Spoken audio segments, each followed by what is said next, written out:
ଜୟଗୁରୁ। ଗହନ କଥା ନାରାୟଣ ମିଶ୍ର ଚ୍ୟାନେଲର ଆଉ ଏକ ନୂତନ ଅଧ୍ୟାୟକୁ ସ୍ୱାଗତ କରୁଛି। ମୁଁ ନାରାୟଣ ମିଶ୍ର ବିଜ୍ଞ ଶ୍ରୋତା ଏବଂ ଦର୍ଶକମାନଙ୍କୁ ଆଜି ଆମେ ରାମାୟଣରୁ କିଛି ଅଂଶ ଆଲୋଚନା କରିବା। ଏବେ ଯେଉଁ ପରିବାର ଆମର ସବୁ ହେଇଛି, ଯେ ପୁଅ ବୋହୂମାନେ ପ୍ରାୟତଃ ବାପା ମାଆ ଠାରୁ ଅଲଗା ରହିବାକୁ ଚାହୁଁଛନ୍ତି। ଶ୍ରୀରାମଚନ୍ଦ୍ର ଭଗବାନଙ୍କର ବି ପରିବାର ଥିଲା, ଦଶରଥଙ୍କ ପରିବାର। 3 ରାଣୀ, 4 ପୁଅ ଏବଂ ଜଣକ ବରକୁ ଦେବାକୁ ଯାଇ ରାମଚନ୍ଦ୍ର 14 ବର୍ଷ ବନବାସ କରିଥିଲେ। ଏସବୁ ଆପଣ ଜାଣନ୍ତି। ଆମେ ପରିବାରର ସଂସ୍କାର ବିଷୟରେ ଆଲୋଚନା କରିବା। ହନୁମାନ ଯାଇଛନ୍ତି ବିଶଲ୍ୟକରଣୀ ଆଣିବାକୁ। ଲକ୍ଷ୍ମଣ ଅଚେତ ହୋଇ ପଡ଼ିଛନ୍ତି। ହନୁମାନ ଗଲାବେଳେ ବାଟରେ ବହୁ ବାଧାବିଘ୍ନ ସୃଷ୍ଟି ହୋଇଛି। ଏମିତିକି କାଳନେମୀ ରାକ୍ଷସ ରାମଭକ୍ତ ହନୁମାନଙ୍କ ରୂପରେ ବାଟରେ ତାଙ୍କୁ ରାମ ଭକ୍ତ ଭଳିଆ ଦେଖେଇ ରାମ ରାମ ଜପ କରି ଭୁଲେଇବାକୁ ବସିଥିଲା।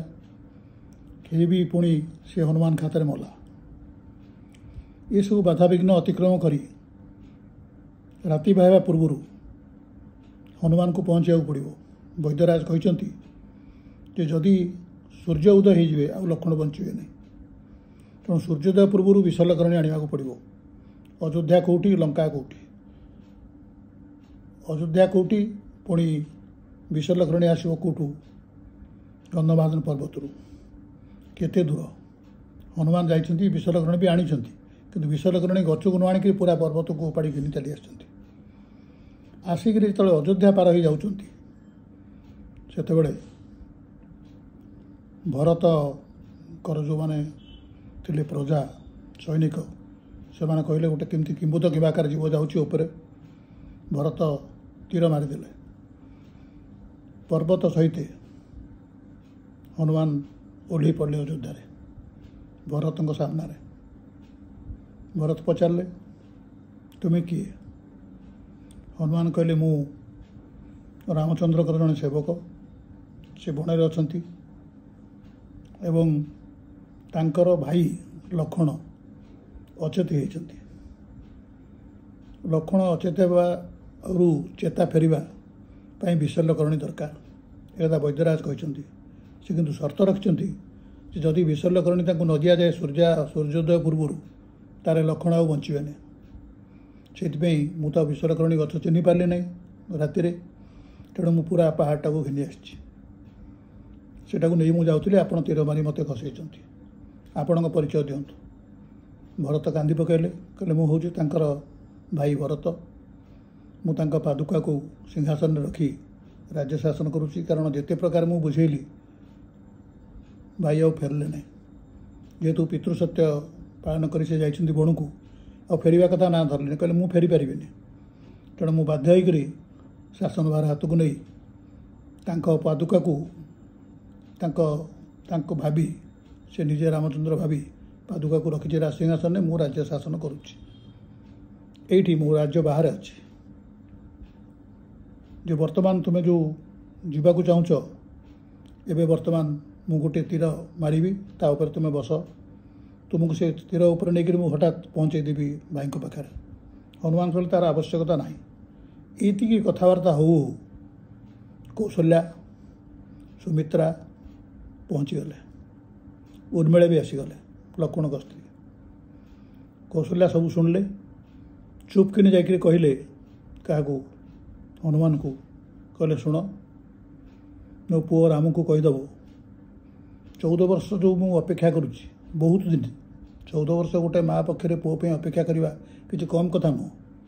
କିନ୍ତୁ ମୁଁ 14 ବର୍ଷ ଛାଡ଼ି ଆଉ 14 ବର୍ଷ ପଛକେ ଅପେକ୍ଷା କରିବି।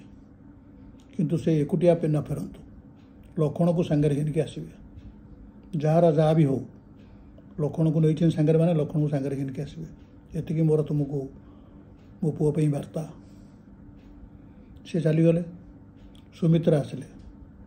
ଦେଖନ୍ତୁ ପରିବାର କେମିତି ଏବଂ କିଭଳି ଲୋକକୁ ଖୋଜୁଛନ୍ତି। ତାଙ୍କ ପୁଅ ରାମ ଯାଇଛନ୍ତି ବଣକୁ, ତାଙ୍କର ଭଲ ମନ୍ଦ ବୁଝିବାର ନାହିଁ। ସେ ବୁଝୁଛନ୍ତି, ଯେତେବେଳେ ଶୁଣିଲେ ଯେ ଲକ୍ଷ୍ମଣ ଅଚେତ ହୋଇଛନ୍ତି, କହୁଛନ୍ତି ଯେ ମୁଁ ଆଉ 14 ବର୍ଷ ପଛକେ ଅପେକ୍ଷା କରିବି। କିନ୍ତୁ राम को कहीदेव से लक्ष्मण को सांगे नहीं कि आसवे जहाँ भी हो जाऊ सी आनीपर आ आणिक आसवे कौशल्या गलापर सुमित्रा आसिले कौशल्या कौन कही से जाना कारण से हनुमान को कहले अन्य कहीं किसी शुणुना सुमित्रा भी हनुमान पाखु गले सी भी जड़े माँ से कहले देख मोर तो आउ गोटे पुओ अच्छी आम परिवार भितर बाहर लोक केवल होती बहु सीता तेणु राम को कहीदेव जेते कष्ट पड़ू जार साहाय्य नबाकू हो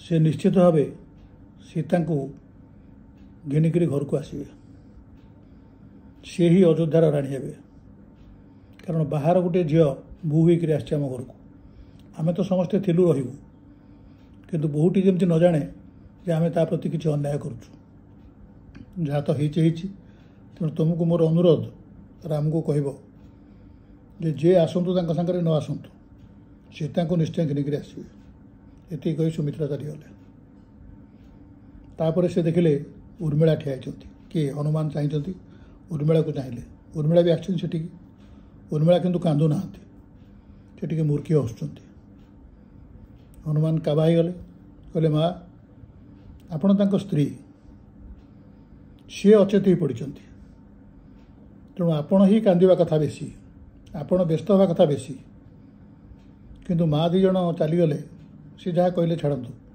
कि आपण आस्ते आस्ते हसुँच कहीं ना मु तुम कथा शुणी हसुची तुम्हें जो कहल जे वैद्य कहते जदि सूर्योदय पूर्व संजीवनी न पहुँचे ताल लक्ष्मण आ बचे ना हाँ ये तो मुझे से तो मुझे कष्ट कर भगवान का सेवक मु रामचंद्र का सेवक जहाँ भी हेले मुझे नहीं पहुँचेबी सूर्योदय पूर्व कहे शुण हनुमान तुम्हें 3 दिन ये रहीकि परीक्षा कर 5 दिन रही पार 7 दिन रही पार जेते इच्छा से दिन रही पार लक्ष्मण का जीवन जीवार ना कारण सूर्यंकर एत ताकत ना जे से लक्ष्मण चेता फेरवा पूर्व उदय हो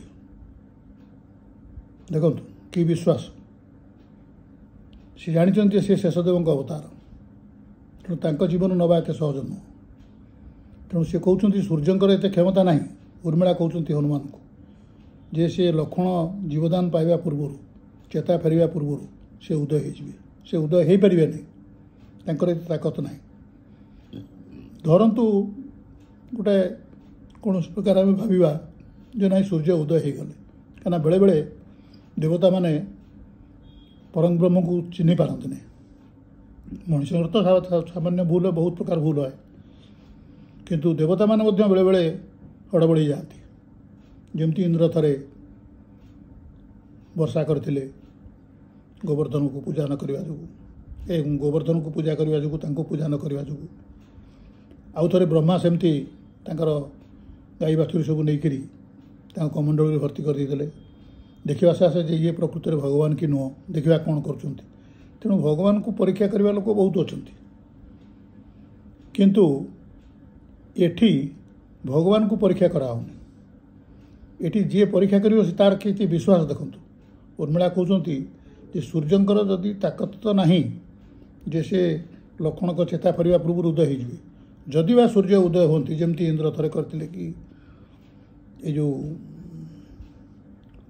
ब्रह्मा थे करते केते देवता एमती कर धरतु सूर्य उदय हो गले तथापि जीवन जीव ना जे कहते भूल कहते ना कहीं ना कारण से क्या कूल मुंड रखी शोच जानते तो जो भगवान रामचंद्र को कूल मुंड रखी शोच परम ब्रह्म का अवतार से कूलू सी जीवात्मा को लक्ष्मण को जीवात्मा को नहीं चली जावा ए शक्ति काल कौन महाकालर मध्य ना जेपर्यंत से शोचती रामचंद्र को कूल मो स्वामी लक्ष्मण महाकालर ताकत नहीं जे से लक्ष्मण को जीवात्मा को सेठू काढ़ी दे तेणु लक्ष्मण जीवा तांकर चेता फेरवाटा निश्चित सूर्य उदय हूँ न हूँ उदय तो हेबे नहीं जदि बा हमें तथापि लक्ष्मणकर जीवन जीवार ना देखो सी भी गोटे परिवार जो परिवार रे आम सब कहूँ कि जो लोग अन्य विषय चिंता करे सेटा ही पुण्य जे अन्यर भल चिंता करे अन्य विषय माने अन्यर खराब नुह जे अन्यर भल सब चिंता करथिबो सब भगवान तार भल चिंता करेंगे। कौशल्या चिंता करचंती राम को कथा नुहे लक्ष्मण कथा। सुमित्रा चिंता करचंती लक्ष्मण कथा नुहे से चिंता करचंती सीता कथा। एवं उर्मिला जे कि लक्ष्मण कथा चिंता करने कथा से तांकर दृढ़ विश्वास एते आध्यात्मिक विश्वास तांकर कि दृढ़ विश्वास देखु कहते जे सूर्य उदय हेबे नाही तांकर ताकत नहीं जे लक्ष्मण चेता फेरिया पूर्व से उदय हो जदि बा उदय होती ताहले भी लक्ष्मण जीवन जीव ना कारण से जहाँ कोल मुंड रखी शोचती कोल लक्ष्मण जीवात्मा को नेला भली ताकत महाकाल ना। आमे कौन कर परिवार भितर एवं आमे भावुचे मो स्त्री मो पिलापिली मु यांकरी कथा चिंता करी जदिव स्त्री मैंने शिक्षित होले आउ मानुना पिला माने शिक्षित होले अलग अलग मत दौरान बाप माँ शुणा को बाध्य। तथापि न्यूक्लियर फैमिली जो बर्तमान आम सब जो थे अच्छू बापटे माँटे छुआटे तार ता बापा माँ कौटी अच्छा कौटी न अच्छा किए वृद्धाश्रम को पठे दूँ किए टंका देकर भावुँ मो कर्तव्य सरीगला बाप माँ को मानवर ना। तेणु ये जो न्यूक्लियर फैमिली अच्छी ये संस्कार मोटे ना संस्कार शिखेबा लोक ना बाप माँ मामू दादा ये सब जिनस गणति ना ये सब जिनस ना एकाठी आम जिते ककई बा बड़ापा दादा मामू एमान विषय विरुद्ध रे कथबार्ता होचे पिला माने जानुचंती जे आम निजर कहले आम बापा माँ से बापा माँ को से व्यवहार ठीक भाव देखुना। तेणु एवं जो बर्तमान अघटन सब घटी चली वज्र पड़ुची लोकों ऊपर झूठ मन से वज्र पड़ुची हठात प्लेन क्रैश हो अनेक है हठात रेलगाड़ी दुर्घटना होनेक हो हठात बन्या हो हठात पहाड़ भांगी पड़ुची हठात कोठाघर सब भुशुड़ी पड़ुची ये सब हो प्रकृतिर राग जे प्रकृति की मानवा को आउ मनीष चाहूनी से भावुँ मु सर्वे सर्वा जिते पर्यंत मनीष निजक निजर अहंभाव छाड़नी आमे जेपर्यंत आम भितर अहंकारटा अच्छी एवं जेपर्यंत आमे आम परिवार कथा चिंता करुच्चे मो स्त्री भले मो पिलापिली भले रे प्रबल रोजगार करेंगे मु प्रबल जमी बाड़ी सुना सब कर आउ कहार किसी हो न हो से पछे ध्वंस हो जातु यही प्रकार चिंताधारा जेपर्यंत आमर थी से पर्यंत आम परिवार संस्कार ना भी धरवा पड़ो एवं आम परिवार उन्नति ना। मु आगुरी बहुत थर कही एवं भी आउ थे कहूँ परिवार मध्य आपण स्त्री पिला प्रति अहेतुक स्नेह रहा स्वाभाविक किंतु आपण अन्यर पिला प्रति भाईर पिला भाई भौणी ता पिला पिली एमान प्रति जदि आपण मन भितर कौन प्रकार भल भावना आसूना ताल आपण संस्कार ठीक ना।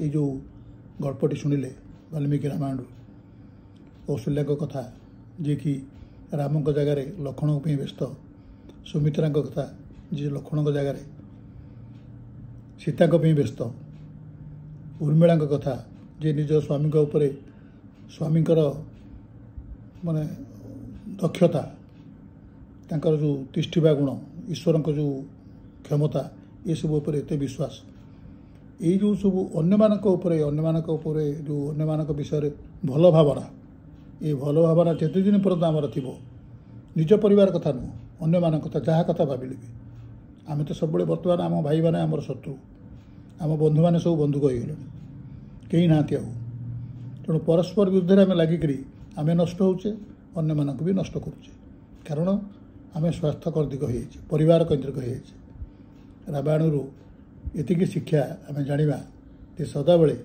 जितेबले पर्यंत आम अन्यर भल चिंता करुवा ईश्वर आम कथा आपे आपे बुझे आमको से प्रार्थना करने आवश्यक ना। आज ये आशा करुच्ची जो मान को भिडियोटी भल लगे से मैंने निश्चय ये लाइक शेयर करेंगे एवं सांग मान पठेबे आ सबुठ बड़ जिन आप जो कमेंट देवे से यूट्यूब रे देवे व्हाट्सएप रे नुह एवं चैनल टी को सब्सक्राइब करेंगे जदि आपको भल लगे जदि आप उचित मन करती चैनल टी को सब्सक्राइब करेंगे। आज ये नमस्कार।